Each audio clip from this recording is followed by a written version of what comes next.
हाँ जी student, voice check करिएगा फटाफट। वॉइस सभी स्टूडेंट को क्लियर है? Very very good evening to all of you. एक बार वॉइस फटाफट चेक कर लीजिए। आज बिल्कुल new chapter, that is chapter का नाम क्या है हमारा? सैलरी। और आपके सिलेबस में इसको मैं मोस्ट इंपॉर्टेंट नाम दूंगा। मोस्ट सब और सबसे बड़ा चैप्टर है ये। मोस्ट इंपॉर्टेंट क्वेश्चन नंबर 2 आपके पेपर में आएगा, और इसके और में जो रहेगा ना वो भी सैलरी ही रहेगा। सर कितने मार्क्स का आएगा? सीधा सीधा डायरेक्ट क्वेश्चन 18 नंबर का पूछा जाएगा ये। इसमें कोई चॉइस नहीं है, कोई चॉइस नहीं है। सर्कल मैनेजमेंट अकाउंट, अभी मैनेजमेंट की मैं बात करूंगा, थोड़ा सा उसमें दिक्कत आ गया है तो मैं भी बात करूंगा लास्ट में। पहले ये देखिए कि हमारा जो सैलरी है, तो मैं इस चैप्टर को ना जितने भी इंपॉर्टेंट है इसके हर एक पॉइंट, क्योंकि इसके अंदर प्रोविजन काफी सारे होते हैं, तो प्रोविजन को आपको अच्छे से पढ़ना होगा। एक तरीके से देखा जाए तो आज से इनकम टैक्स का आपका एक प्रैक्टिकल चैप्टर स्टार्ट हो रहा है। रेजिडेंशियल स्टेटस, टैक्स कैलकुलेशन करना, वो सारी चीजें बेसिक बेसिक जानकारी थी। अब हमारा टैक्स, इनकम टैक्स एक्चुअल मायने में अब हमारा स्टार्ट होगा। ठीक है ना? टेस्ट का कह रहे हैं कि बच्चे सर टेस्ट का, हाँ मैं भी टेस्ट का भी लास्ट में जो भी होगा ना आप बताइएगा मुझे। सबसे पहले हम बात करते हैं क्या सर? सैलरी की। सैलरी की अगर हम, सैलरी से पहले हम बात करते हैं, अगर मैं इनकम कमाने की बात करूं ना, तो इनकम कैसे निकाला जाता है हमारे? अगर हेड्स ऑफ इनकम की बात करें तो कितने हेड है हमारे? पहला जो हेड है हमारा दैट इज सैलरी। एक तो आप सैलरी से पैसे कमा सकते हो, यानी आप कहीं पे भी जॉब करोगे और वहां से जो भी आपको तनख्वाह, जो भी पैसे मिलेंगे, हम बोलेंगे ये इनकम आपकी सैलरी के सोर्स से है। और इसके अंदर आपको सैलरी के हिसाब से सारे के सारे रूल जो सिखाए जाएंगे, इनकम टैक्स में लिखे हैं, उसी के हिसाब से आपको टैक्स लाइबिलिटी निकालना होगा। दूसरा हमारा हेड है that is a house property. अब हाउस प्रॉपर्टी का मतलब जो रेंट से पैसा आएगा आपका, किसके? घर के रेंट से, मकान के रेंट से। उस रेंट पे किस तरीके से क्या रूल बनेंगे, कितने, क्या सारा रेंट जो देगा सीधा टैक्स दे देंगे, या उसमें से कुछ चीजें माइनस भी करना है, वो सीखेंगे इनकम फ्रॉम हाउस प्रॉपर्टी वाले चैप्टर में। तीसरा है पीजीबीपी, यानी मैं सिंपल सी बात करूं तो बिजनेस, जो बिजनेस से इनकम आएगा, तो बिजनेस से इनकम जो भी आएगा उस इनकम पे कैसे टैक्स होंगे, किस तरीके से खर्चे को पीएनएल में अलाउड किया जाएगा, क्या मैंने सैलरी दिया नहीं है तब भी क्या मैं आउटस्टैंडिंग खर्चे को प्रॉफिट एंड लॉस में दिखा सकता हूं? तो ये सारे के सारे रूल बताए जाएंगे। इसके बाद कैपिटल गेन, आप किसी एसेट्स को सोल्ड करते हो, आप किसी एसेट्स को क्या कर देते हो? सोल्ड कर देते हो, तो वहां से जो पैसा इनकम जनरेट होता है that is called capital gain, simple शब्दों में समझे तो। अदर सोर्स, आपका कोई इंटरेस्ट वगैरह आ रहा है, ब्याज वगैरह आ रहा है, तो वहां से पैसा जो आपने कमाया उसे बोलेंगे हम अदर सोर्स में। उसको कहां ले लेंगे? अदर सोर्स में। इन सारे हेड्स को जोड़ दो तो आपका बन जाता है इनकम टैक्स। अगर इनकम टैक्स किसी बच्चे को बोलता है कि सर हमें इनकम टैक्स पढ़ना है, तो मैं कहूंगा जिस बच्चे को, जिस स्टूडेंट को ये पांचों के पांचों हेड अगर आ गया तो समझ लो कि उसको सब कुछ आ गया। अगर ये पांचों हेड आ गया तो इनकम टैक्स का 90% सिलेबस भी कवर, 90% चीजें वो सीख गया है। 10% में और मिसलेनियस चीजें आ जाती है, जैसे रेजिडेंशियल स्टेटस वगैरह हमने देखा है वो आ जाता है। तो हम पहला हेड दैट इज सैलरी जो हम स्टार्ट करेंगे कि सैलरी है क्या। तो सैलरी की अगर हम बात करें तो सैलरी का डेफिनेशन क्या कहता है कि हमारा जो फर्स्ट हेड है सैलरी का, इसके अंदर हमारा सेक्शन सेक्शन हमारा 15 से लेके 17 तक, बस दो तीन सेक्शन ही है जो हमें बार बार पढ़ाया जाता है। 15, 16 और 17, तीन सेक्शन के ऊपर पूरा का पूरा ये बेस्ड पे है कि भैया सैलरी कैसे कैलकुलेट किया जाएगा। आइए हम देखते हैं कि सैलरी का मायने क्या है, सैलरी का मीनिंग क्या है। बहुत सारी जगह पे, बहुत सारी बार हम देखते हैं काफी कॉम्प्लिकेटेड से समझाया जाता है कि सैलरी में एम्प्लॉय एम्प्लॉयर का रिलेशन होना चाहिए, ये वो। मैं बिल्कुल बेसिक से समझाना चाहता हूँ कि भैया आपको समझ में आ जाए और आप उस चीज को सॉल्व कर पाओ। मैं उस चक्कर में बिल्कुल नहीं पढ़ूंगा एम्प्लॉयर एम्प्लॉय का रिलेशन ये वो, बिल्कुल भी नहीं। मैं बहुत सीधी सी बात करूंगा। देखो जैसे हमारे इंडिया के अंदर, जैसे आप कहीं भी किसी भी ऑर्गेनाइजेशन में जॉब करोगे तो किसी भी ऑर्गेनाइजेशन में जब आप जॉब करोगे ना, कोई भी मान लेते हैं, सपोज करो ये आपका रिलायंस लिमिटेड कंपनी में आप काम कर रहे हो, एक एग्जांपल ले लिया, और आप जब जॉब करते हो ना तो आपकी जॉब जो होती है, आपका ज्वाइन जो करते हो वो 18 ईयर, 18 से जैसे ही अबव होते हो तो आप किसी ऑर्गेनाइजेशन में नौकरी करने के लिए एलिजिबल हो जाते हो, बोलते हैं ना 18 प्लस नौकरी के लिए है। और आप 60 से ऊपर होगे, जैसे ही आपकी उम्र 60 साल होगी, 60 से ऊपर आपको कोई ऑर्गेनाइजेशन नौकरी नहीं देगा, उसको बोलते हैं हम आपका रिटायरमेंट का वक्त आ गया। आप चाहे प्राइवेट में चले जाओ, चाहे आप सरकारी में चले जाओ, आपको नौकरी मिलेगी ही नहीं 60 के बाद। ये एक बहुत बड़ा ड्रॉबैक है इंडिया के अंदर, मैं मानता हूं। चलो गवर्नमेंट के अंदर तो रूल बना रखा है, लेकिन प्राइवेट में रूल्स नहीं होने चाहिए थे ये 60 के बाद। बहुत सारे पर्सन 60 के बाद फिट एंड फाइन रहते हैं, बट उनको वो नौकरी नहीं मिल पाती जो डिजर्व करते हैं। तो ये एक मेरे हिसाब से तो ये चीजें हैं, क्योंकि बाहर आप देखोगे कंट्री में तो भैया वो जब तक जॉब करना चाहे करते हैं वैसे नॉर्मली। तो 60 ईयर के बाद आप नौकरी नहीं कर सकते और 18 के बाद कर सकते हो। जनरली माना जाता है कि आप किसी ऑर्गेनाइजेशन में, मान लो आपकी, मैं इसी की बात करता हूं, सिंपल सी बात करता हूं कि आपने यहां पे इतने सारे टाइम दिए, कितना टाइम दिया आपने यहां पे अपने लाइफ का, 18 से 60 साल की अगर मैं बात कर लूं तो इसके बीच में 42 ईयर आपने किसी ऑर्गेनाइजेशन को 42 ईयर दे दिया। हाँ, कुछ सवाल मन में ऐसे भी हो सकते हैं, सर हमने बार बार जॉब छोड़ दिया, लेकिन कुछ ऐसा भी तो होता है ना कि आपने जॉब नहीं छोड़ा, एक जगह किया, वहां पे आपने एंड तक कर लिया। आप रेलवे का ले लो, गवर्नमेंट जॉब 42 ईयर। तो आपने अपना सब कुछ, जितना था आपका टाइम, अपने जवानी से लेके अपने बुढ़ापे तक का समय आपने किसी कंपनी को दे दिया, सारा का सारा। अब कंपनी की इतनी सारी रिस्पॉन्सिबिलिटी बनती है, अब कंपनी की रिस्पॉन्सिबिलिटी है, कंपनी की रिस्पॉन्सिबिलिटी है, क्या रिस्पॉन्सिबिलिटी है कि एक व्यक्ति जो हमारी कंपनी के लिए इतना कर रहा है, हमें अपने एम्प्लॉय का पूरा ख्याल रखना चाहिए। उसके हर एक छोटी से छोटी और बड़ी से बड़ी जरूरतों को अगर मैं पूरा कर पाऊंगा तभी ये मेरे पास रुकेगा, नहीं तो सिंपल सी बात है, एम्प्लॉय क्या करता है, छोड़ करके चला जाता है। कोई भी एम्प्लॉय कहीं से क्यों छोड़ता है, छोड़ने का रीजन सबसे बड़ा होता है कि उसको ग्रोथ चाहिए, उसको वहां पे जो उसकी इच्छा है वो नहीं मिल पाया। अगर कोई ऑर्गेनाइजेशन बोलता है ना कि भाई तू मत जा छोड़ के, जो तेरे को चाहिए मैं सैलरी बढ़ा देता हूं या फिर जो रिक्वायरमेंट है मैं फुलफिल कर देता हूं, तो वो एम्प्लॉय जाएगा ही नहीं छोड़ के। अब एक एम्प्लॉय यहां पे तभी रुकता है जब उसके सारे के सारे डिजायर पूरे होते हैं। अब एक किसी व्यक्ति का डिजायर क्या होता है, एक तो इसका सेल्फ का तो अपना इच्छा है ही है, सेल्फ के साथ साथ इसकी फैमिली भी है। अब हम किसी को अपने पास अगर जॉब पे रखें और बोले भाई मैं तेरा तो सारा खर्चा वर्चा देख लूंगा, अपने फैमिली को जाकर मार दे, मुझे मतलब नहीं है, उससे कोई लेना देना नहीं है, तो भाई ये तो वैसे ही चला जाएगा।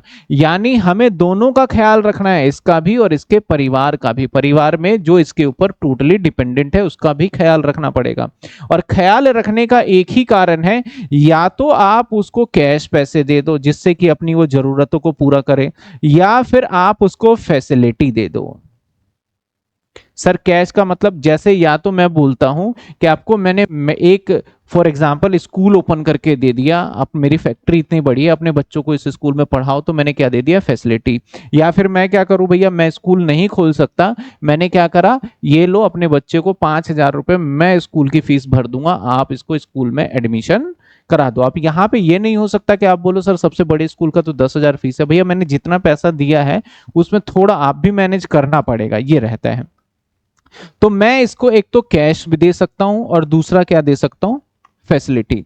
तो सरकार कहती है कि भैया जो भी ये ऑर्गेनाइजेशन जो भी देगा आपको, ये ऑर्गेनाइजेशन क्या करता है, अपने प्रॉफिट एंड लॉस में डेबिट कर देता है, अपने प्रॉफिट एंड लॉस में डेबिट कर देता है।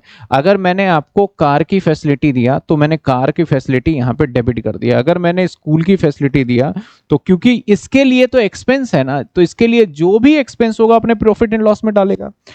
गवर्नमेंट कहती है जो इसके लिए खर्चा है वो तुम्हारे लिए पता है क्या है, तुम्हारे लिए तो इनकम है। और क्योंकि तुम यहां पे एक जॉब करते हो, तुम्हारा ये एम्प्लॉयर है, तुम्हारा ये जॉब करते हो, तो जो तुम्हें देगा, ये व्यक्ति जो कुछ भी तुम्हें देगा, हम मान लेंगे ये इनकम तुम्हारी जनरेट हो रही है कहां से? सैलरी से। बड़ी सिंपल सी और बेसिक सी बात है। जो कुछ भी ये देगा हम मान लेंगे तुम्हारी ये इनकम क्या है? सैलरी से।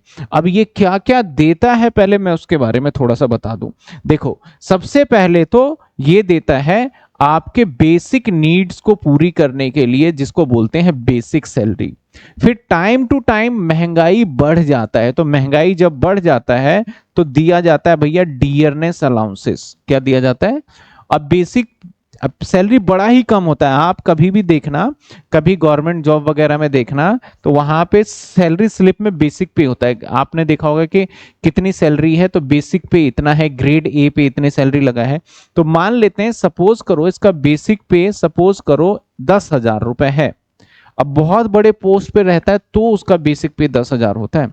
अब डीए, मैंने बोला भैया डीए जितना सैलरी है उतना मैं डीए दूंगा, तो देखो इसकी सैलरी कितनी हो गई? सीधी सीधी 10,000 ये। और डीए क्या होता है? Dearness allowances. डियरनेस अलाउंसेस क्या होता है?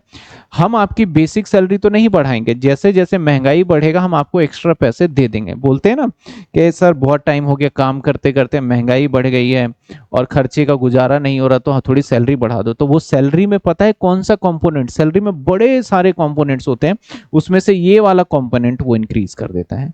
इसके बाद ये बोलता है कि चलो मैं एक काम करता हूं, तुम्हारे बच्चे के लिए पढ़ाने के लिए पैसे दे देता हूं। तो मैं यहां पे बोलूंगा आपने चिल्ड्रन के लिए पैसा दिया, मान लेते हैं 5,000 रुपए, तो ये भी आपके सैलरी का ही हिस्सा माना जाएगा क्योंकि एम्प्लॉयर आपको दे रहा है। बिल्कुल बिल्कुल देती है कंपनी। सैलरी स्लिप में देखोगे ना, तो आप देखना क्या क्या चीजें। अब एम्प्लॉयर बोलता है सर घर से आने जाने में बड़ी तकलीफ होती है, मैं अगर आप दोगे फैसिलिटी तो काम करूंगा, नहीं तो मैं छोड़ दूंगा फिर। क्योंकि बहुत सारे दिल्ली जो रहते हैं वो गुड़गांव जाते हैं, तो सुना होगा आपकी कैब की फैसिलिटी देती है कंपनी, तो कार वगैरह की, यानी आपका जो कन्वेंस देती है।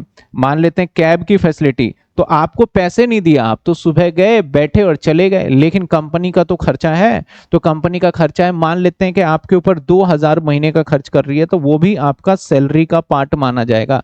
हम सैलरी कैलकुलेट कर रहे हैं इनकम टैक्स निकालने के लिए, ना कि आपको कितने जेब में जाएंगे, उससे कोई मतलब नहीं है। हम किससे सीख रहे हैं? मतलब इनकम टैक्स निकालने के लिए। इसके बाद आपने बोला सर मैं बीमार पड़ जाता हूं तो हॉस्पिटल का इलाज का पैसा आपको ही देना पड़ेगा, तो मैंने बोला चलो आपको मेडिकल फैसिलिटी भी दे देते हैं। मेडिकल फैसिलिटी भी दे देते हैं, मान लेते हैं कि 3,000 रुपए महीने का दे देते हैं। समझते जाना आप, ठीक है ना। फिर एम्प्लॉय बोलता है क्या अपने एम्प्लॉयर को कि सर मेरे बच्चे का ना दूर पड़ जाता है, मैं सोच रहा हूँ कि गुड़गांव में ही रह लूँ, या फिर मुझे आप ट्रांसफर दे रहे हो। सपोज करो मैं ट्रांसफर, कई बार एम्प्लॉय के ट्रांसफर देते हैं कि सपोज करो मैं आपको ट्रांसफर दे रहा हूँ, तो बच्चे का क्या करूंगा बताओ? बच्चे को वहां ले जाऊंगा स्कूल में, तो बोला कोई बात नहीं, तुम अपने बच्चे को यहीं छोड़ दो, अगर इतना बड़ा है हॉस्टल में डाल दो, उसका खर्चा मैं दे दूंगा। तो आपको क्या दे दिया? कौन सा खर्चा दे दिया उसने? हॉस्टल एक्सपेंडिचर दे दिया, मान लेते हैं 4,000 रुपए खर्चा दे दिया। अब समझते जाना, ठीक है। इसके बाद इसने क्या कहा कि सर अब मैं ट्रांसफर हो गया, मैं जाऊंगा तो वहां रहने के लिए घर नहीं होगा, अब किराया दे दो या तो आप, या फिर मुझे कोई घर ही प्रोवाइड करवा दो, आपके इतने सारे अगर वहां मकान है तो मकान दे दो। तो अगर मैं उसे किराया कैश के टर्म्स में दूंगा तो उसको बोला जाता है हाउस रेंट अलाउंसेस, HRA। मान लेते हैं कि मैंने 10,000 रुपए दिया, अगर मैं उसको एक फ्लैट प्रोवाइड कर दूंगा तो उस फ्लैट का जो भी किराया होगा वो भी आपका सैलरी का हिस्सा ही माना जाएगा। मान लो मैंने एक फ्लैट दे दिया जिसका जेन्युइन किराया 15,000 है, तो आपके सैलरी में उस फ्लैट का किराया 15,000 मान लिया जाएगा कि आपको दिया जा रहा है, भले आपको मिलेगा नहीं, ठीक है ना। उसके बाद आपने बोला सर लंच वंच बनाने में बड़ी तकलीफ होती है, परिवार वगैरह है नहीं, और फिर लंच बनाने में, तो बोला कोई बात नहीं भाई, मैं तुम्हें लंच की भी दे देता हूँ फैसिलिटी। तो लंच के लिए मैं तुम्हें 4,000 रुपए मैं दूंगा।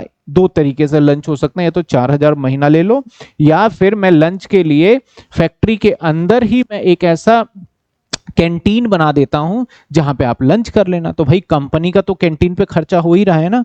तो आपने पिछले सेमेस्टर में पढ़ा था कि कैसे हम ओवरहेड को डिस्ट्रीब्यूट करते हैं, तो ऐसे एम्प्लॉय के ऊपर खर्चा हो गया।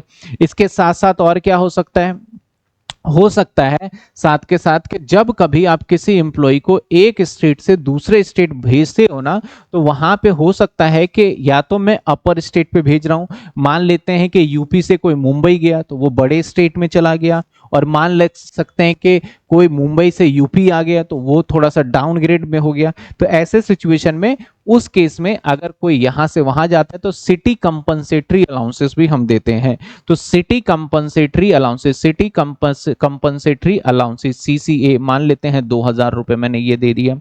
इसके बाद ये कहता है कि सर हम सारी चीजें तो ठीक है, आप सारी फैसिलिटी दे रहे हो, अब मुझे क्या देना है, सारी चीजें देने के बाद और जितनी भी इच्छा होती है ना उसकी सब पूरा करना होता है भाई, सब कुछ पूरा करना होता है। अगर ये बोले कि भाई अब ऐसा करो मेरे को लैपटॉप भी चाहिए, लैपटॉप मुझे दो क्योंकि मेरे लड़के वगैरह लैपटॉप पढ़ रहे हैं, लैपटॉप से काम चाहिए, तो मुझे लैपटॉप भी खरीद के देना पड़ेगा। मान लेते हैं कि लैपटॉप मैंने दे दिया जो कि 10,000 रुपए का कीमत का, या तो बोलूंगा ले जा भाई घर पे तो यूज कर लियो और इसके हिसाब से।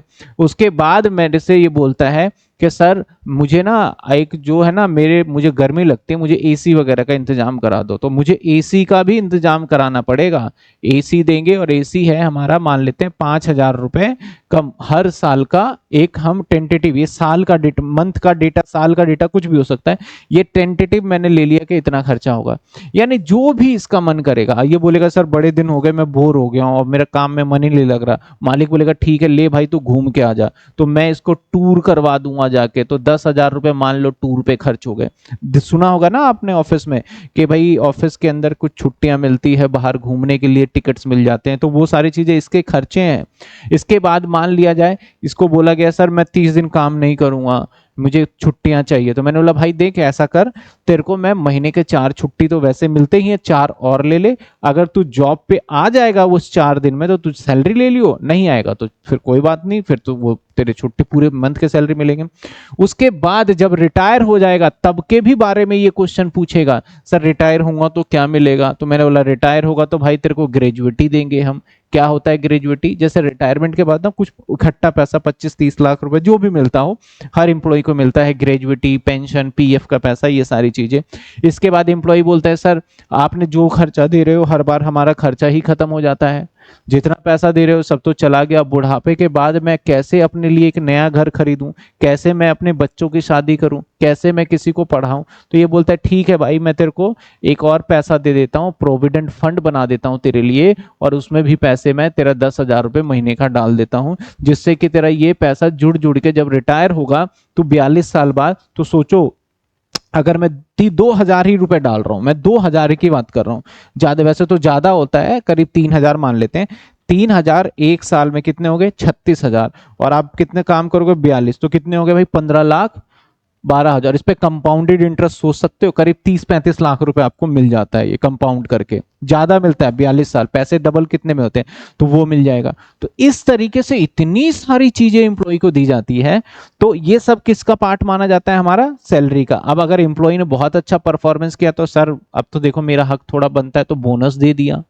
फिर कमीशन दे दिया, दिवाली आ गया दिवाली पे गिफ्ट देना पड़ गया, तो गिफ्ट आपके लिए लगता है फ्री में, लेकिन इनकम टैक्स बोलता है भैया फ्री कुछ नहीं है, तुम्हारे सैलरी का पार्ट ही वो माना जाएगा। तो ऐसे सिचुएशन में ना हम जब सैलरी टोटल कैलकुलेट करते हैं तो काफी बड़ा एक अमाउंट ह्यूज निकल जाता है। आप देखो ना मैंने बेसिक सैलरी 10 से स्टार्ट किया, अगर इसी को कैलकुलेट करोगे तो लाखों के आसपास पहुंच जाएगा ये हमारा, ठीक है ना। गवर्नमेंट बोलती है भैया हम इसमें ना कुछ चीजें ऐसी हैं जो कि एकदम बेसिक नेसेसरी की चीज है, इसको अगर हमने हटाया तो आप जीवित नहीं रह पाओगे, या आपका मान लो कि जैसे घर है, घर हटा दिया तो बड़ी मुश्किल हो जाएगी, तो हम ऐसा करते हैं कि आपको कुछ जो बहुत बेसिक चीजें जो मिलनी ही मिलनी चाहिए उसके ऊपर टैक्स नहीं लगाएंगे हम। लेकिन फिर लोगों ने क्या करा, गलत फायदा उठा लिया। अब बोल रहा है सर मैं तो एकदम शीश महल में रह रहा हूं, उसका 2 करोड़ रुपए मुझे किराया मिल रहा है, तो अब गवर्नमेंट आपको 2 करोड़ रुपए कोई किराया दे रहा है तो इसका मतलब आप साधारण इंसान नहीं हो, तो बोला भैया ऐसे नहीं चलेगा, हम कुछ पार्ट नहीं लेंगे आपसे, पूरा बाकी का टैक्सेबल कर देंगे। तो ओवरऑल मैं बताऊं तो एक जो एम्प्लॉयर होता है ना, वो एम्प्लॉयर अपने एम्प्लॉय का पूरा ख्याल रखता है, उसके जिस दिन नौकरी करेगा वहां से लेके और जब तक वो जीवित रहेगा तब तक उसको ख्याल रखना पड़ेगा, क्योंकि इसने अपने पूरे जीवन इसी के सामने दे दिया है।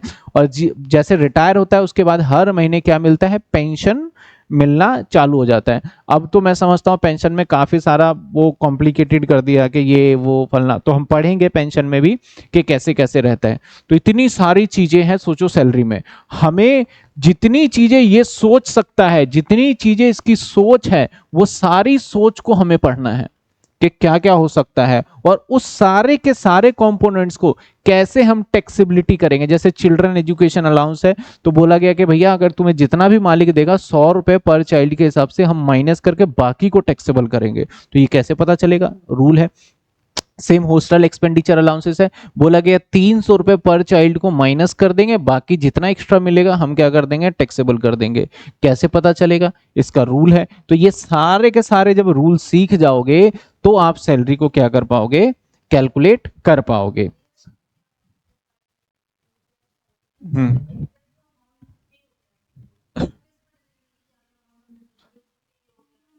उसको सैलरी, अब मैंने कहा ना कि आपको कितना मिल रहा है इससे मुझे कोई लेना देना नहीं है। मैं यहाँ पे निकाल रहा हूं कि आपके कितने टैक्सेबल, सरकार की नजरों में कितने पे टैक्स लिया जाना चाहिए वो सीखेंगे। अब एंड ऑफ द डे के सर कितना मिलता है, हाँ बिल्कुल ये सारी चीजें आप जोड़ोगे ना तो जो फैसिलिटी मिल गई वो तो कैश नहीं मिला होगा, और जो फैसिलिटी नहीं मिली वो सारा जुड़ के कैश मिलता है। कोई बोलता है मेरी 50,000 रुपए सैलरी है, तो 50,000 रुपए ऐसे धीरे धीरे धीरे धीरे करके कहता है। गवर्नमेंट पता है क्या बोलती है कि हमने सैलरी आपकी 20% बढ़ा दी है, तो 20% सैलरी मतलब अगर मान लेते हैं इस सब का टोटल अगर मैं करूं 76,000 बोलता है, गवर्नमेंट ने बोला मैं 20% बढ़ा दूंगा, तो 20% ये नहीं बढ़ाएगी, 20% एक कंपोनेंट्स बढ़ा देगी। मान लो ये बढ़ा दी 2,000 रुपए, तो ये बस 2,000 आपकी सैलरी बढ़ी हुई मानी जाएगी। ऐसा नहीं कि आपके 20% का मतलब 14-15 हजार रुपए बढ़ गया हमारा सैलरी। तो जो सैलरी हमारा हाइक होता है वो कुछ बेसिक पार्ट्स हाइक होता है, पूरा कभी भी नहीं करते वो, ठीक है ना। तो अगर हम आगे देखें तो कुछ हम सैलरी कैलकुलेशन की बात करें तो कुछ इस तरीके से हम कैलकुलेशन करेंगे। मैंने थोड़ा आ नहीं पाया तो उसके हिसाब से मैंने किया, कैसे करेंगे हम, जैसे मैं एक छोटा सा एग्जांपल भी लेता जाता हूं और आप टोटल कर लोगे। मान लेते हैं एक व्यक्ति को क्या मिलता है, बेसिक सैलरी मिलता है। बेसिक का मतलब जो कि मिलता ही मिलता है हर किसी को, जो कि मान लेते हैं कि 1,000 रुपए बेसिक सैलरी है। फिर मान लेते हैं एचआर, बिल्कुल एकदम मैं ऐसा एम्प्लॉय कंसिडर कर रहा हूं जो कि एकदम सबसे लो ग्रेड पे है। हाउस रेंट अलाउंसेस, रहने के लिए घर मिल गया, मान लेते हैं 500 रुपए मिल गया। मान लेते हैं कमीशन मिल जाता है उसको 1,000 रुपए कमीशन मिल गया। मान लेते हैं बोनस मिल जाता है उसको 500 रुपए बोनस मिल जाता है। मान लेते हैं ओवर टाइम कमा लेता है वो 1,000 ओवर टाइम कमा लेता है। लीव सैलरी, लीव सैलरी का मतलब क्या होता है सर, लीव सैलरी का मतलब होता है कि उसने छुट्टी मिली थी उसने ली नहीं, अब उसको बदले में क्या करेंगे हम, पैसे दे देंगे। बोला संडे संडे भी आके काम किया है तो उसके मान लेते हैं ये इसने 5,000 रुपए ले लिया। और बेसिकली लीव सैलरी ये रिटायरमेंट के टाइम पे मिलता है, वैसे बीच में भी ले सकते हैं, ठीक है चलो। तो इसके बाद मान लेते हैं एंटरटेनमेंट अलाउंस। एंटरटेनमेंट अलाउंस मतलब आपको मूवी देखने वाला एंटरटेनमेंट नहीं है, हॉस्पिटैलिटी के लिए दिया जाता है। तो जब हम करेंगे तो बिल्कुल डिटेल में पढ़ेंगे। तो मान लेते हैं कि 1,000 ये मिल गया। इसके बाद चिल्ड्रन एजुकेशन, बच्चों को पढ़ाने के लिए 500 रुपए दे दिए। इसके बाद भैया लंच करने के लिए मैंने 200 रुपए दे दिए, ये महीने का निकाल रहा हूं मैं। हॉस्टल एक्सपेंडिचर मैंने 1,000 दे दिया आपके बच्चे का। इसके बाद परकिजिट्स लिखा है, ये देख रहे हो, वैल्यू बेनिफिट। परकिजिट्स का मतलब होता है कि हम आपको ना पैसे नहीं देंगे, हम आपको वो चीज दे देंगे जो आपको चाहिए। आप बोलते हो सर आने जाने में दिक्कत है, कैब मैं करवा दूंगा, कैब के पैसे मैं दूंगा। आप बोलते हो सर इंटरनेट की दिक्कत है, इंटरनेट लगवा दूंगा, बिल मैं पे करूंगा, आपको कुछ भी नहीं मिलेगा। यानी आपके हैंड में पैसे नहीं आएंगे, लेकिन जो चाहिए वो आपको मिल जाएगा। तो उसको हम इनकम टैक्स में क्या बोलेंगे, परकिजिट्स बोलेंगे। क्या बोलेंगे हम, हाँ सर्विस मिल जाएगी, परकिजिट्स बोलेंगे। आपने बोला सर रहने में दिक्कत हो रही है, मैंने लो फ्लैट मैं लेके देता हूँ, किराया मैं पे कर दूंगा फ्लैट का, तुम्हारे हाथ में पैसे नहीं दूंगा। क्योंकि कई बार एम्प्लॉयर को लगता है कि ये झूठ बोल रहा है पैसे बचा लेगा, तो उस केस में क्या करते हो, देते उसको परकिजिट्स बोलते हैं। हाउस रेंट अलाउंसेस अकोमोडेशन दे दिया मैंने, घर दे दिया रहने को, तो मान लेते हैं घर दे दिया, इसका 2,000 रुपए किराया है। ऐसे ही मान लेते हैं कि कार की फैसिलिटी दे दिया मैंने, वो 1000 का बेनिफिट है। अब यहाँ पे मैं पैसे नहीं दे रहा हूँ, बेनिफिट है ये। स्कूल एजुकेशन की फैसिलिटी दे दिया, मान लेते हैं कि 500 रुपए का बेनिफिट है। इसके बाद लैपटॉप, ये सारी चीजें दे दिया, मान लेते हैं 500 का बेनिफिट है। इसके बाद वॉचमैन भी मैं प्रोवाइड कर देता हूँ, अगर आप अच्छी नौकरी पे रह रहे हो तो वॉचमैन होगा, अदरवाइज नहीं होगा। मान लेते हैं कि 100 रुपए का वॉचमैन हो गया, मान लिया जा रहा है। स्वीपर भी दे दिया कि भाई आपके घर पे झाड़ू वाड़ू लगा के जाएगा, 100 रुपए दे दिया। मेडिकल, आप बीमार उमार पड़ोगे तो उसके लिए 2000 महीने के दे दिए। इसके बाद आप रिटायरमेंट होगे तो रिटायरमेंट वाले साल में, ये तो हर साल ही में, हर महीने मिलेगा, ये तो कब मिलेगा आपको, हर महीने, और टोटल 12 से करके हम साल का निकाल लेंगे। लेकिन जिस साल आप रिटायर हो गए ये तो मिलेगा ही, साथ के साथ ये हिस्सा भी आपको मिल जाएगा। क्या मिलेगा आपको, ग्रेजुएटी मिल जाएगा। मान लेते हैं कि आपको 50,000 रुपए मिल गया ग्रेजुएटी। इसके बाद रिकॉग्नाइज प्रोविडेंट फंड में कुछ पैसे डाल रहे हो, मान लो 1000 रुपए मिल जाएगा। लीव एनकैशमेंट वैसे पहले डाल दिया, मान लेते हैं कि 200 रुपए। पेंशन मिलेगा आपको, मान लेते हैं कि 500 रुपए। मैं ऐसे ही एग्जांपल ले रहा हूँ। अब वॉलेंट्री रिटायरमेंट, आपने रिटायरमेंट ले लिया तो मान लेते हैं 1000 रुपए मिल गया। रिट्रेचमेंट के अंदर आपको 500 रुपए मिल गया। अब सबको जब मैं जोड़ूंगा ना, सबको जब मैं जोड़ूंगा तो आपका सैलरी निकल के आएगा 1500, 1500, 1000, 5000, कितने, 17,000। हाँ तो 17,000 कितने बन गए टोटल, 17,500 प्लस 50,000। मैं एक एग्जाम्पल लेके बता रहा हूं, अभी आप बिल्कुल भी टेंशन मत लो। मान लेते हैं कि 70-80,000 बन गया, 80,000 बन गया, 70,000 मेरे पास आ रहा है 700, 70,000, 71,100 आ गया, ठीक है। ये सारा सैलरी हो गया। अब इनमें जितने भी चीजें मैंने लिखी है ना, मैं सब पे रूल लगा के लिख रहा हूं। यानी सर आप ऐसा नहीं कर सकते, सीधा सीधा आपने क्या करा, लीव सैलरी यहां लिख दिया, नहीं, इसके ऊपर रूल लगेंगे और वही रूल तो सीखना है। आपका कैलकुलेशन कैसे होगा, सबको ऐड करना है, तो इतना आसान थोड़ी कि ऐड कर दोगे। हर किसी के रूल को कितना माइनस करना है, कितना पार्ट एग्जेम्प्ट होगा, उसके हिसाब से देखेंगे। इसके बाद फिर स्टैंडर्ड डिडक्शन आ जाता है। डिडक्शन गवर्नमेंट देती है हमें।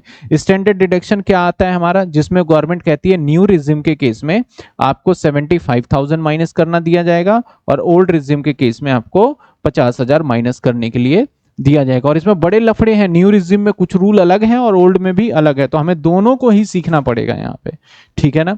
इसके बाद एंटरटेनमेंट अलाउंसेस के दिया जाएगा, सबको टोटल करेंगे, ये माइनस वाले पार्ट हैं। डिडक्शन का मतलब होता है ये बेनिफिट दिया जाएगा, मतलब लेस कर लो, माइनस करने के बाद जो सैलरी आएगा उस पर जाके हम सरकार को इनकम टैक्स भर देंगे। क्या आपको यहां तक बात समझ में आई, इनकम टैक्स कैसे भरा जाएगा।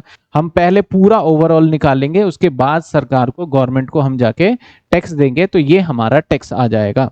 तो मैं ओवरऑल क्या बताना चाह रहा हूं सर, मैं सैलरी के बारे में बताना चाह रहा हूं। Salary chapter most important chapter. अब हम क्या पढ़ेंगे, आपके माइंड में कॉन्सेप्ट फिट होना चाहिए कि एम्प्लॉय को जो चीजें मिलेंगी उसके ऊपर हम अच्छे से चीजों को कैलकुलेट करेंगे according to income tax rule. Income tax जो भी कानून बनाया हुआ है उसके हिसाब से सीखेंगे, और लास्ट में टोटल करके एग्जामिनर को ही हम आंसर दे देंगे ये। और ये सिर्फ एग्जामिनर नहीं, ये चैप्टर ना जीवन में जो इंसान कभी भी नौकरी करेगा उसका काम आएगा ये चैप्टर, क्योंकि वो नौकरी करेगा, सैलरी स्लिप मिलेगा, उसको टैक्स देना पड़ेगा, तो सारी चीजें समझ होना चाहिए। ये एक बेसिक चीजें हैं जो हर एक व्यक्ति को पता होना चाहिए कि जो उसको सैलरी मिल रहा है वो किस तरीके से दिया जा रहा है। बहुत लोगों को नहीं पता होता, बहुत लोगों को ये पता होता है कि 15,000 रुपए मेरी सैलरी है, बस बात खत्म, उसको 15,000 अकाउंट में मिल गए, ना कोई लेना ना कोई देना। लेकिन उसे यही नहीं पता होता 15,000 कैसे कैसे कंपोनेंट। लेकिन कंपनी वाले बड़े चालाक होते हैं, उनको सब पता होता है। जब इनकम टैक्स वाले पूछते हैं तो फिर पता होता है क्या डिडक्शन का इफेक्ट क्या होगा। डिडक्शन का इफेक्ट यही होगा कि आपकी इनकम खूब ज्यादा बन जाएगी तो सरकार थोड़े पैसे माफ कर देगी ताकि आपकी इनकम कम हो जाए, और फिर वो आपको क्या करना पड़े, कम टैक्स देना पड़े। सरकार ये कर रही है, तो बहुत नॉमिनल सा अमाउंट देती है, 75,000 साल का है ये, और ये मंथली है, तो वो जैसे जैसे देखेंगे तो हम बात करेंगे। अभी तक जितना भी मैंने करवाया है, जो भी हमारा टाइम हुआ है, जितने भी टाइम हो गए, लगभग आधा घंटा हो गया। आधा घंटा में सिर्फ मैंने समझाया कि सैलरी के अंदर क्या क्या कंपोनेंट्स होते हैं और हम क्या सीखेंगे। अभी हमने कुछ भी स्टार्ट नहीं किया है, ठीक है ना, समझ में आई बात। यहां तक बेसिक चीजें बताई। आइए पहला पॉइंट हम जो सीखेंगे, आप जैसे ही जाते हो ना जॉब के लिए जब जाते हो तो आपको एक ऑफर लेटर मिलता है, समझे। ऑफर लेटर हम अभी बेसिक, सबसे पहला कंपोनेंट्स क्या होगा, बेसिक, तो हम बेसिक सीखेंगे। ऑफर लेटर आपने देखा है कभी, दिखाते हैं।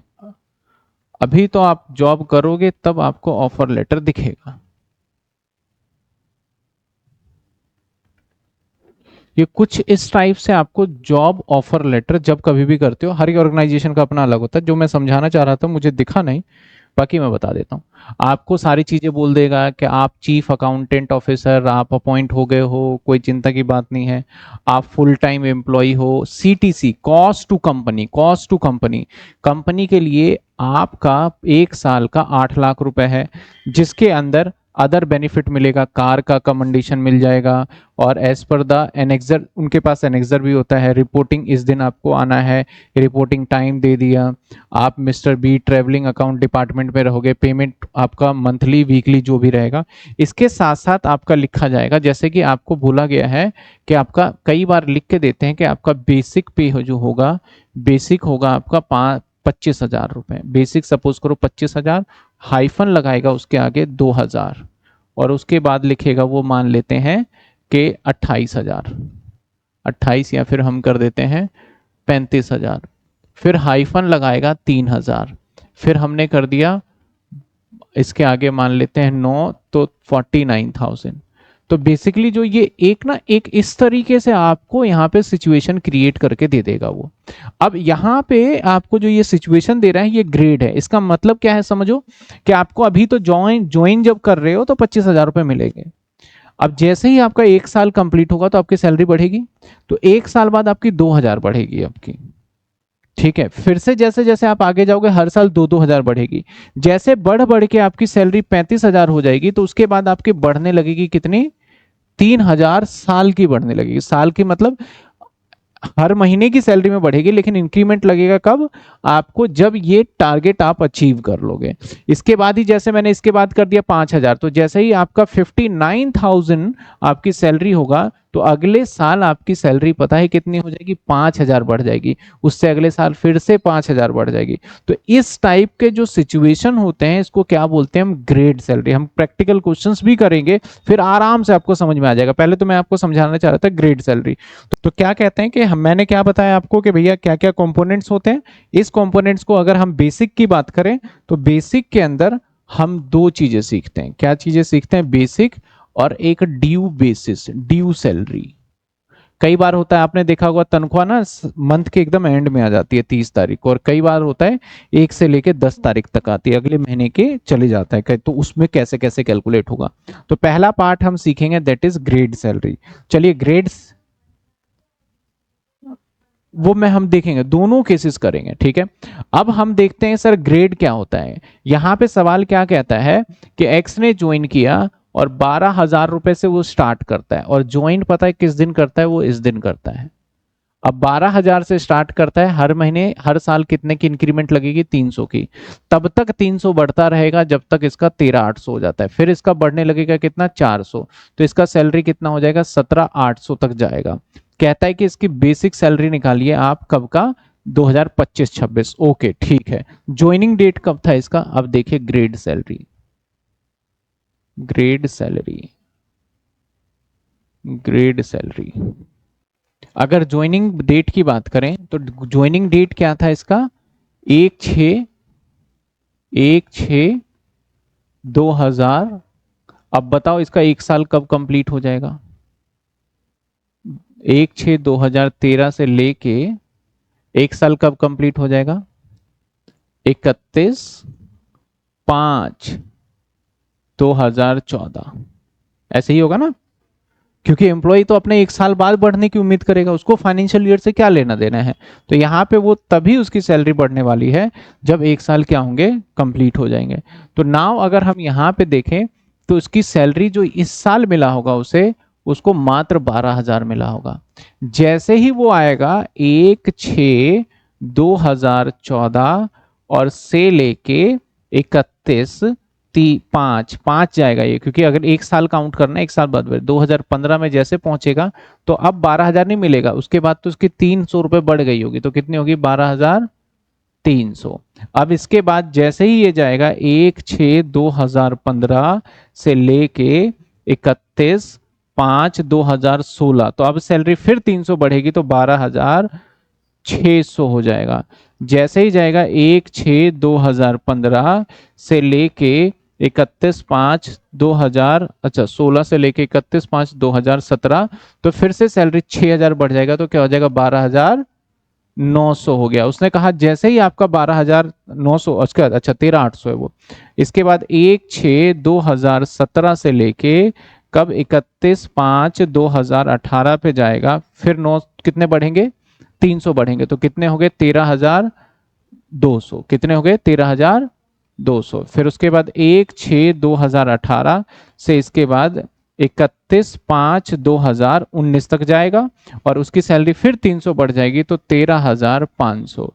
उसके बाद 1/6/2019 से लेके 2019 से लेके 31/5/20 तक जाएगा, तो अब सैलरी उसकी कितनी हो जाएगी 13,800। कितने कितने बढ़ोतरी लग रही है, 300 300 300 बढ़ता गया। अब हम इस स्टेज पे पहुंच चुके हैं, इस स्टेज पे हम पहुंच चुके हैं। तो जैसे ही हम बात करें 1/6/2020 से 31/5/2021 में पहुंचेंगे, तो हमारी अब जो इंक्रीमेंट लगेगी वो 300 नहीं लगेगी, अब 400 लगेगी। तो इसका मतलब अब 400 रुपए इसमें आपको प्लस करना होगा अगले साल के लिए। तो कितना होगा हमारा 14,200 होगा। क्या बात समझ में आई?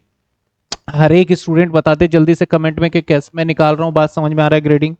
इसके बाद फिर से अगर हमें कब के लिए निकालना है, हमें निकालना है 1/4/2024 से लेके 31/3/2025 तक का सैलरी निकाल के देना है इसको, है ना, यहीं तक का देना है।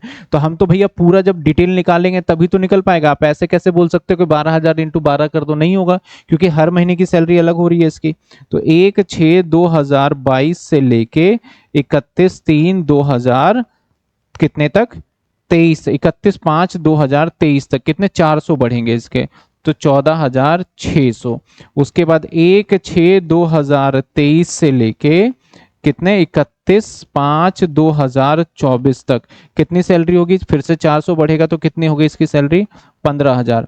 उसके बाद 1/6/2024 से लेके 31/5/2025 तक इसकी सैलरी कितनी होगी 15,400। तो अब देखो, तो हमारा जो जो हमारा फुलफिल कंडीशन हो रहा है ना, कुछ इन 2 सालों के बीच में हम आ रहे हैं, क्योंकि 1/4/2024 तो इस वाले लाइन में आ जाता है ना, 1/4, और 31 मार्च हमारा इस वाले लाइन में आ रहा है, मार्च तक ही जाना है, जबकि ये तो सैलरी आपकी कहां तक जा रही है, मई तक।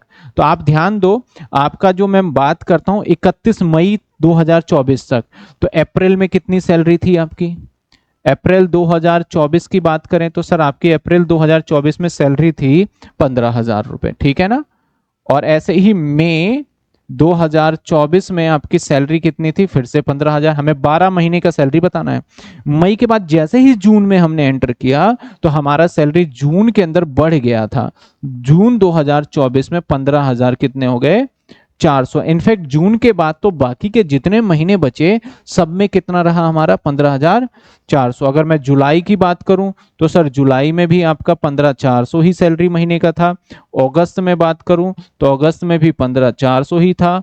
और अगर मैं सितंबर में बात करूं तो सितंबर में भी 15,400 है। अक्टूबर की बात करूं तो अक्टूबर में भी 15,400 ही है। नवंबर की बात करूं तो नवंबर में भी हमारा 15,400 है। क्योंकि अभी ये क्या चल रहा है सर, ये 2024 ही चल रहा है। ये क्या चल रहा है हमारा 24, क्योंकि अप्रैल से स्टार्ट हुआ तो क्या चल रहा है 24 ही है ये। दिसंबर में गए तो फिर से हमारा 15,400 ही है। जनवरी में 2025 में एंटर कर चुके हैं, तो जनवरी 2025 में भी सैलरी कितनी हमारी 15,400, क्योंकि 31 मई तक 15,400 रहा। और फेब में भी सैलरी कितनी रही हमारी 15,400। और मार्च में भी कितनी सैलरी रही 15,400। तो ये तो मैंने बिल्कुल डिटेल में एकदम जो से बोलते बेबी स्टेप वैसे मैंने करके बताया आपको, ठीक है ना। अब क्या करो, इसको जोड़ लो, 12 महीने का हो जाएगा।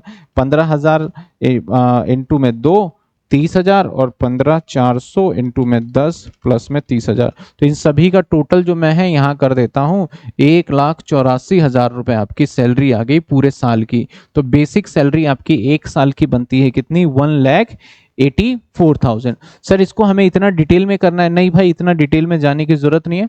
आपको सिंपल लॉजिक पता चल गया था, तो मैं करता भैया 15,000 तो मिलेगा इसको अप्रैल और मई, बस 2 ही महीने, और बाकी के महीने इसको मिलेंगे 15,400 इंटू में 10, तो ये हो जाता 154, और ये हो जाता हमारा 30, तो ये हो जाता 184। ये जो मैंने डिटेल में किया सिर्फ और सिर्फ आपको समझाने के लिए किया। क्या समझ में आया ग्रेड क्या है हमारा?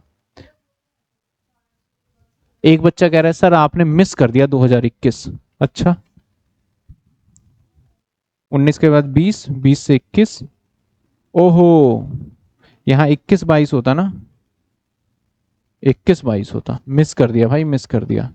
ये क्या होगा, 21 और 22, और ये क्या होगा 22 और 23, ये क्या होगा 23 और 1 साल और आगे जाना होगा, तो 1/6/2024 से लेके 31/3/2025। एनीवेज आपको पता तो चला ना। तो ऐसे सिचुएशन में ये वाला जो मैंने कैलकुलेशन लगाया है ये थोड़ी सी गड़बड़ हो गई। अभी बता देते हैं क्या आएगा, क्योंकि 1 साल हमें आगे जाना था, तो हमारे यहाँ पे रहेगा 15,400, और यहाँ रहेगा 15,400, और यहाँ पे क्या आ जाएगा 15,800। कितने हो जाएंगे 15,800, 15,800। अब एक सवाल आता है माइंड में, सर ये 17,800 के बाद क्या होगा? मैं बोलूंगा कि इसके बाद इसका पोस्ट को इंक्रीमेंट किया जाएगा कि भाई तुम अब सीनियर बन जाओ, अब इससे ज्यादा सैलरी तुम्हारी बेसिक नहीं बढ़ेगी, सीनियर बन जाओ, फिर तुम्हें दोबारा ग्रेड दिया जाएगा। तो ये आ जाएगा 15,800, 15,800 और 15,800 और 15,800, 15,800 और 15,800 और 15,800, 15,800। तो इसके हिसाब से कैलकुलेशन यहाँ पे क्या निकालोगे सर? अरे शिट, इसके हिसाब से क्या कैलकुलेशन निकालोगे आप? इसके हिसाब से कैलकुलेशन जाएगा हमारा सर 15,400 इंटू में 2 कर देना, तो 30,800, और 15,800 इंटू में 10 कर देना, तो 1,58,000। तो टोटल कितना आ जाएगा हमारा 188,800। तो ये जो मैंने लिखा काट देते हैं, 188,800 बन गया। ठीक है, एक वो साल मिस हो गया था बीच में। 15,400 दोबारा बता दो सर, 15,400 और 15,800 दोबारा बता दो। देखो 15,400 कैसे आया, 15,000 था, इंक्रीमेंट 400 लगा तो नेक्स्ट ईयर की सैलरी ये हुआ, फिर से इंक्रीमेंट अगले साल लगेगा तो 15,800 आएगा। ये हमें तो ये ड्यूरेशन देखना है ना, तो हमें 23 और ये 24 है, तो हमें कब देखना है 1 अप्रैल 24, तो 24 जो आया है 31 मई 2024 तक 15,400 रहेगा। मतलब यहाँ पे अप्रैल भी आ गया और मई भी आ गया, तो इसलिए 2 महीने का ये है, उसके बाद सारा हमारा ये लग जाएगा। बताइए डाउट है क्या या दोबारा बताएं? क्लियर है सभी को? जब तक देखो ये चीजें आप जब तक खुद भी प्रैक्टिस करके नहीं देखोगे ना तो नहीं आएगी। ये मैं कर रहा हूं तो कई बार ऐसे लगेगा सर कितना डेटा आ गया, कितना डेटा आ गया, तो वो कई बार ना कंफ्यूजन हो जाता है।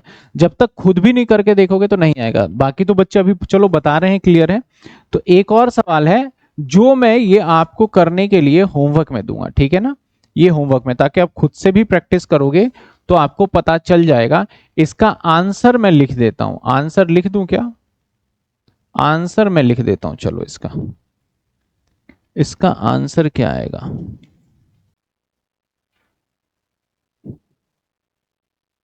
इसका आंसर आएगा 188।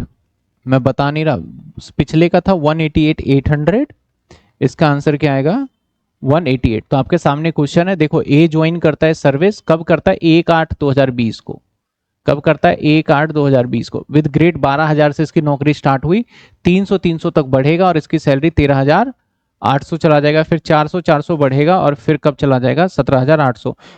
अमाउंट सेम रखा मैंने, बस डेट चेंज कर दिया ज्वाइनिंग का मैंने, ठीक है ना। तो ज्वाइनिंग के डेट के हिसाब से आगे आप फ्लो में ले जाओगे इसको। इसके बाद कहता है हिज सैलरी फिक्स हो जाएगी 14,200, लेकिन अब कहने का मतलब क्या है, and his salary was fix at 14,200 from date of joining. तो इसने ज्वाइन कब किया, तो यानी इस डेट पे जो इसकी सैलरी थी ना वो कितनी थी 14,200। तो आपको यहां से ग्रेडिंग लेके चलना है इसका, इस डेट पे इसकी सैलरी क्या थी 14,200। देखो मैंने कहा भैया हमारा ग्रेड 1,200 से ये चलता है, तो जब ये बना होगा तब से चल रहा है 12,000 से ग्रेड तो इस पोस्ट के लिए, लेकिन जिस दिन आपने ज्वाइन किया है उस दिन आपकी सैलरी हम दे देते हैं कितनी 14,200। तो अब इसके बाद अपनी ग्रेडिंग लगा लो। तो 14,200 है तो आपकी सैलरी में इंक्रीमेंट जो लगेगी वो 400 वाली कैटेगरी में आओगे, 300 वाले में तो आप नहीं आओगे। तो इसके हिसाब से आप 400 हर साल बढ़ाना, और कब का निकालना, 2025 और 26 तक का आप कैलकुलेट करना। तो आंसर आपका क्या आना चाहिए, मैंने आंसर बता दिया यहाँ पे 88,000। क्या कर लोगे इसको, कर लोगे या नहीं कर पाओगे, सवाल को बताओ, हो जाएगा या नहीं होगा। 14,200 से क्यों स्टार्ट करेंगे, क्योंकि जिस दिन मैंने ज्वाइन किया, देखो जिस दिन मैं ज्वाइन करूंगा उसी दिन से तो मेरी ग्रेडिंग चालू होगी। अब मैं आज ज्वाइन कर रहा हूं तो आज मेरी सैलरी फिक्स हो गई है, ये ग्रेड पहले से चला आ रहा होगा, एग्जामिनर ये पूछना चाहता है। लेकिन आज ज्वाइन कर रहे हो तो आज से जितनी सैलरी है उस दिन के बाद से हमारा ग्रेड लगेगा। ठीक है, तो एक सवाल, एक दो सवाल और भी मैं बना के इसके अंदर डाल दूंगा, ठीक है ना। तो अभी हमारा क्या था सर, क्या कर रहे थे सर, हम देख रहे थे सर ग्रेड वाला पार्ट। अगली क्लास में ड्यू सैलरी भी कर लेंगे और कुछ हम अलाउंसेस पे भी अगली क्लास से जाना चालू कर देंगे। ठीक है, तो आज की क्लास को हम ज्यादा हेक्टिक नहीं करते, सिंपल सा पार्ट करवाया है, सिंपल सा, ताकि आप आराम से कर पाओ। हाँ, अगली क्लास थोड़ी सी लंबी लेके जाऊंगा मैं, 2-2.5 घंटे की अगली क्लास लेकर के जाऊंगा। तो चलिए मिलते हैं हम नेक्स्ट क्लास के अंदर। Good night, take care. और जो क्वेश्चन मैंने आपको दिया है वो आप कर लेंगे, थोड़ी देर बाद आपको ये वीडियो मिल जाएगा और उसके हिसाब से 15-20 मिनट 25 मिनट में जो भी अपडेट होगा तो आप पॉज करके कर लीजिएगा इसको। सर मतलब हमें लेट ज्वाइन किया है तब, बिल्कुल बिल्कुल बिल्कुल बिल्कुल बिल्कुल सही है।